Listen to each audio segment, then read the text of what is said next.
Title మొత్తం ఇదే ఉంది. అంత శోభనం గురించి సీరియల్ అంతా.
కానిస్టేబుల్ పట్టుకురావండి.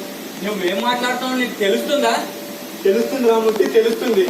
రే పిల్లలు లేస్తే వీధిలోను ఆఫీస్లోను మొహాలు చూసుకునే వాళ్ళం రా. ఆ మాత్రం ఇంత లేకుండా ఇంత పున్నా కొడతావా? ఊకమ్మా, నీ బెరువా తర్వాత నేను తొందరపడ్డానా? ఏం తొందరపడ్డాను రా? ఏం తొందరపడ్డానో చెప్పు. నీకు ఎప్పుడన్నా అపకారం చేశానా? విషమెత్త అన్యాయం చేశానా? ఏం చేశానో చెప్పరా? చెప్పు. చెప్తారా ముట్టి, మొత్తం చెప్పేస్తా. రే ఈ మాటని ఇలా అయిపోయాను రా. అసలు ఏమైందంటే అది అరే వినరా. అదేమిటమ్మా కొట్టుకొని అలా కొట్టావు? ఇలాగే వచ్చండి. ఇందాక నుంచి కళ్ళు తిరుగుతున్నాయి. ఒకటే గొడవ. పైత్యం పాడతాను. రండి, మీరు వీరా చూద్దరు. వద్దులేమ్మా. పాపం రాజీ గారు ఇలా భరించాడు ఏంటో.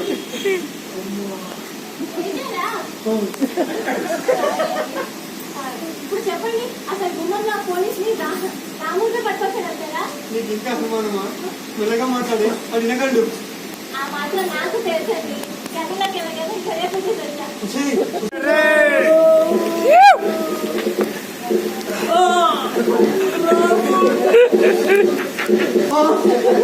సార్ సార్ నేను పోలీస్ ఫోర్స్ లోనే హెడ్ ఫోర్స్ పేరు ఆంజనేయులు అందరూ ఆనంద ఆంజనేయులు అంటారు అర్థమైందా ఆంజనేయులు వరకు అర్థమైంది సార్ ఆ తర్వాత అన్ని అపార్థాలు బాధపడు పోలీసు అంటేనే పెద్ద అపార్థం వాడి పిల్లం కూడా నమ్మదు నీకు మాత్రం అర్థమయ్యేలా ఏ కీలుకి ఆ కీలు విప్పి మరీ చెప్తా ఇప్పుడు ఆబ్జ్యూ అంటే వీడిలా అదిగో ఆ బులుగు చొక్కా వల్ల ఒక పాముడు కానీ మంచి చెడు సుఖం తక్కువ మాట్లాడుకోవాలంటే ఇదే టైం అన్నమాట అర్థమైందా నా మాన నేను వెళ్ళిపోయేవాడిని పిలిచి బతిమాలి డ్యూటీ దిగమని చెప్పు ఇలా దిగాక ఇప్పుడు డ్యూటీ దిగమంటావా సరే ఆల్ రైట్ అలాగే వెళ్తా ఇందాక వాడిని నా లాఠీతో నా ముందే కొట్టావు గుర్తుందా పోలీసు వాడైనా వంగైనా మర్డర్ అయినా పీపుల్ హ్యాండిల్ చేయడానికి వీల్లేదు వాడిని కొట్టినా చంపినా నరికినా పోలీసు వాడు చేయాలి అందుచేత నీకు ఆడి మీద కొట్టినందుకు నీ మీద కేసు బుక్ అయింది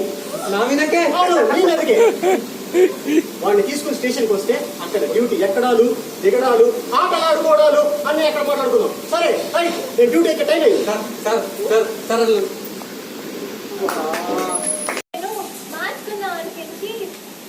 చీర మార్చుకున్నట్టు లేదులే చీర మార్చుకున్నా కలిపేసి మనసు మార్చుకుని ఉంటుంది ఏమే అంతేగా ఆగండి పోలీసు వాడిని పక్కన పెట్టుకుని మీరు కులాసగా కబుర్లు ఆడుకుంటారేంటి